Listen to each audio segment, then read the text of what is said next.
Happy Halloween everyone! Today I'm going to do a GarageBand session breakdown of Shivers by Ed Sheeran, which I arranged. So let's get to that right now. Alright, so here's the session for Shivers, and there's a lot going on, but let's start with the drums.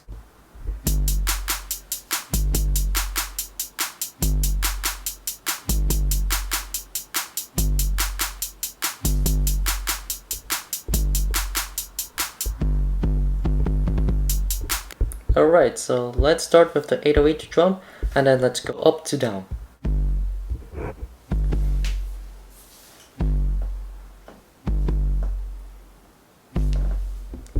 Alright, so one big change from this 808 compared to the original is that I have some distortion, which makes it sound very dirty. And as you can see here, there are some settings here. I'm not going to touch on those. And then there's this new pitch, because when I was playing them, they were out of key. And if you don't know the difference, here's the original, and here is it with it. Hear the difference? Let me know in the comments what you think of it. But besides those, we have the claps and the snares. And then here's the click.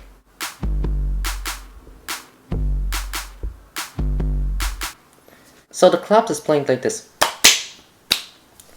That's what it's doing, and I just move them around just a bit, and as you can see here, they're slightly offbeat, like one of them is just slightly offbeat. So it doesn't play very straight in the bar, in the grid, but it's played by more people. And that's what I want to portray here. So I'm just using just 808 clap, 909 clap, and the TR-808 snare. And I don't know, just some overdrive. Oh, I do have some bit pressure, but yeah, EQ, blah blah blah. That's all. And then you have the hi-hats. The hi-hats, nothing special. They're just like.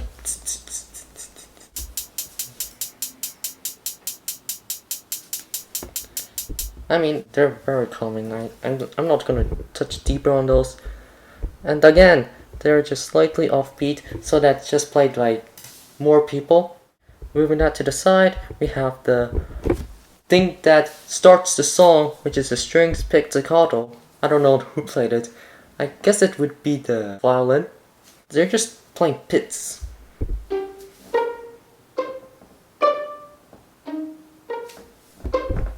I'm not going to play the whole thing because it got claimed in the actual video. If you didn't watch it, here's the link here. I was trying to recreate it from the original.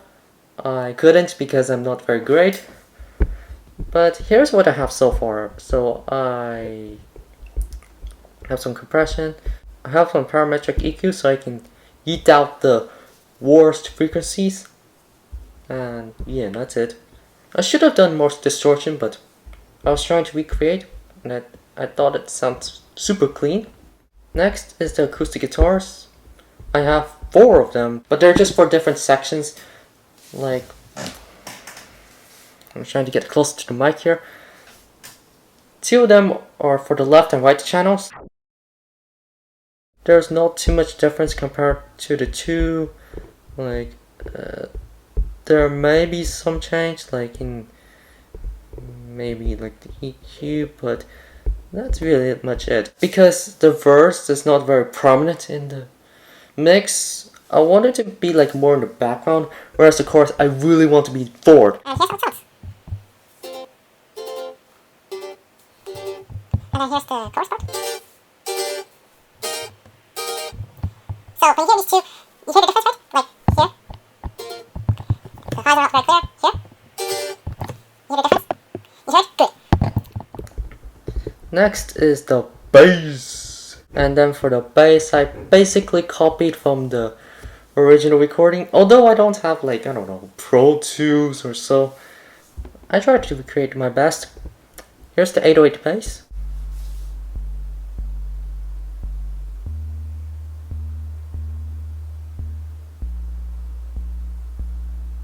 I don't know if you guys hear it.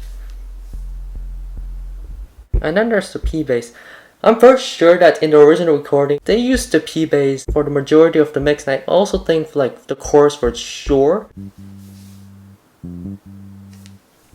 But I'm just using the MIDI bass because I don't have a wheel bass. So it may sound like a very robotic, very computerized sound. That's all I can do here. All I did is I just retouched it so that it's more prominent in the mix. Next are the synths. There's a bunch of synths here. First thing that you hear are these.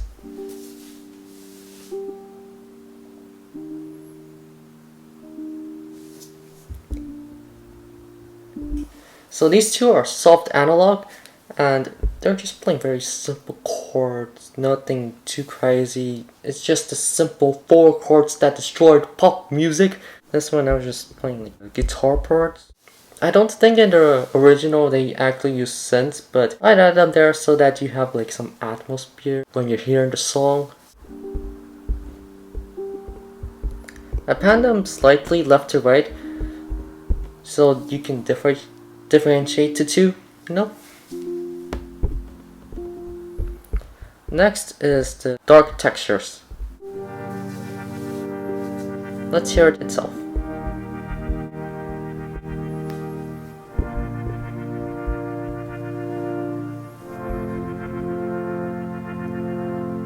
During mixing, these synths are a huge pain to even do. I felt like even when I just listened to it now, they're still a pain to mix. And it took me like a whole week just to get them fully mixed to the bone that you can actually hear them sweet, very nice, very balanced. When I tried to mix them, either the guitars or like the percussion, the bass, they're too muffled, they're too muddy, or you can't hear the synths. So that's just a big problem that I have to deal with. It all stop, right? No, I have to shoot it. Fluctuation pad. I guess you find it's just on these things there, it's hard to see. And yeah, that's it. Last one is the Scarlet. Now this is the same Scarlet that I used in the Super Lonely. Has anyone watched that? If you don't, I have it here. It's not very great, but yeah, I used this synth.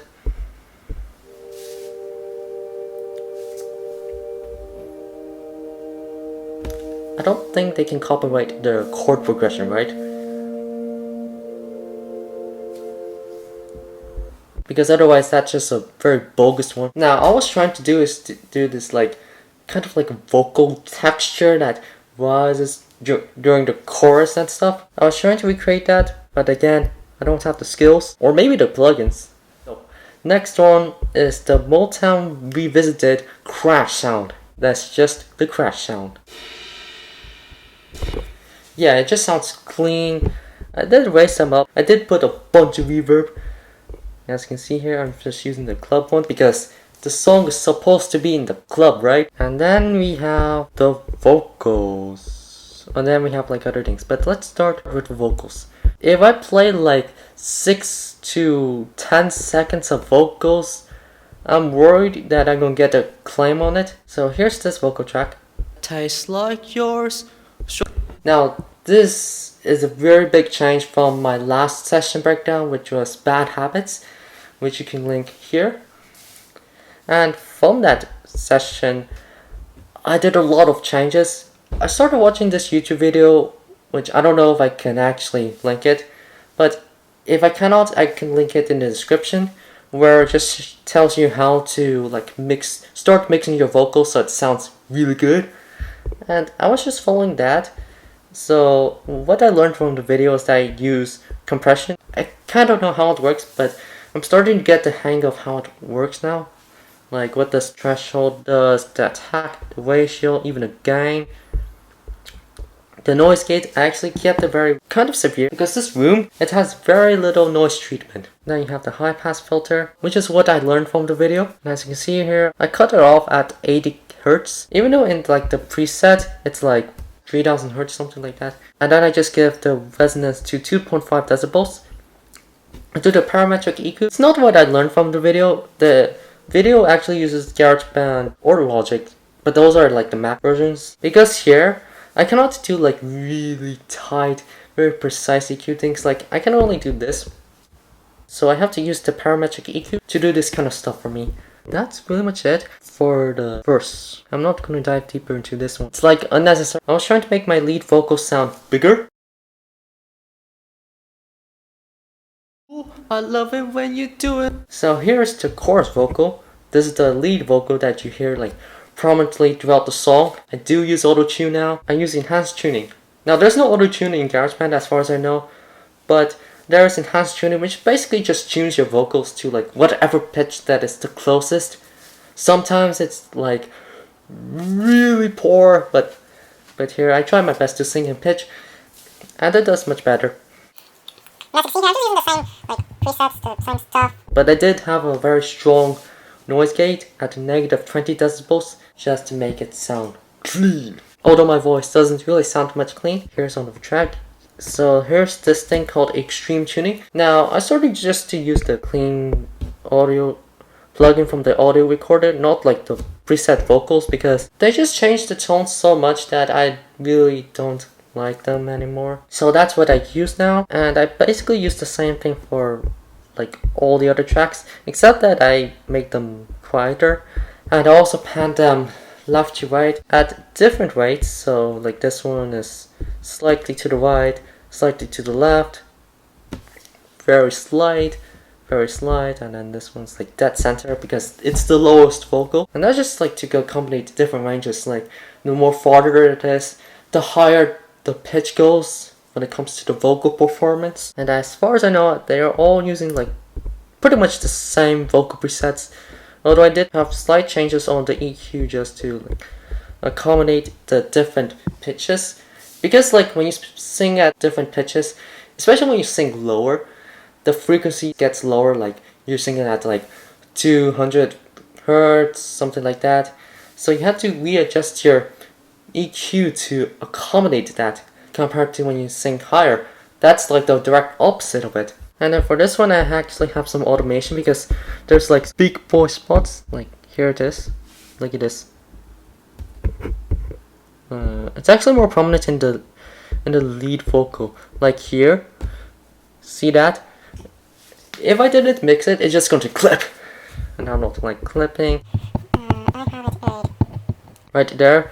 That's like the same way I did for the lead vocal, because that's like the hot point and it's about to flip. In fact, for this track, I actually did a lot more automation, a lot more necessary automation compared to other ones. Because in others, I only did it because I have to, just to make it sound eh. But here I did some necessary automation. I actually did a lot on the synths, but here nowadays, from this track, I'm starting to be like a lot more systemized when it comes to vocal performance. Like you can hear it on the bridge here.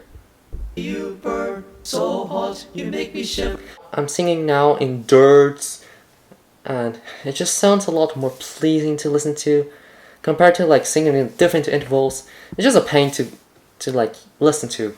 But now, because I'm more systemized, it's just more easier to record, and overall, I just like it better. And that's why my vocals now, they're just a lot more prominent in the mix. Now, I don't think in Mood Ring you really hear it, but that's just the kind of plugins and the mixing strategies I use. And that's pretty much it for the vocals. And let's go down on this track thingy to the brass. Oh, let's do strings too, because they tie together. Did you guys hear this?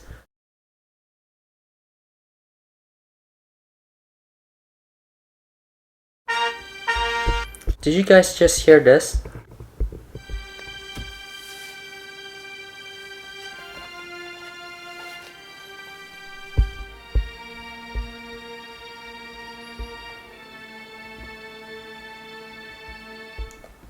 That's the Hollywood strings, and I love them. They're far better.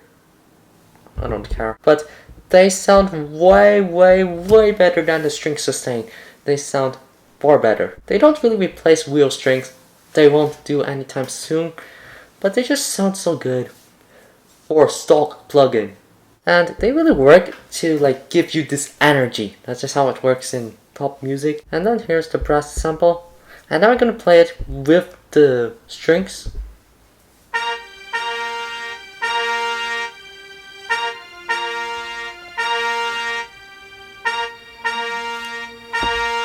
So when I was mixing with them, like originally, they are so loud. And then there's like this really nice point here. Look at this. I did some automation. So I was trying to mimic how the horn player would play it, because I don't want it to be like straight. I want to make like whoop, like short attacks and then like release like really long. You know what I mean? I don't really know how short sections work. Like I don't know the terminology of them. I just use them trying to mimic the best. And last but not very last is my transition sounds. Now these transition sounds work in a combination with the Motown Revisited, but these are the ones that I use for the song. Now you have to go to the loops and then try to record these kind of sounds, and then you can copy and paste them, and then you can mess around with them like you do with any other track. I use the Boomer FX06.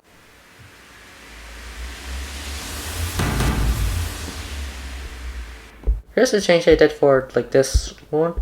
So I made it play reverse, and then I changed this one, and all there is to it from the production.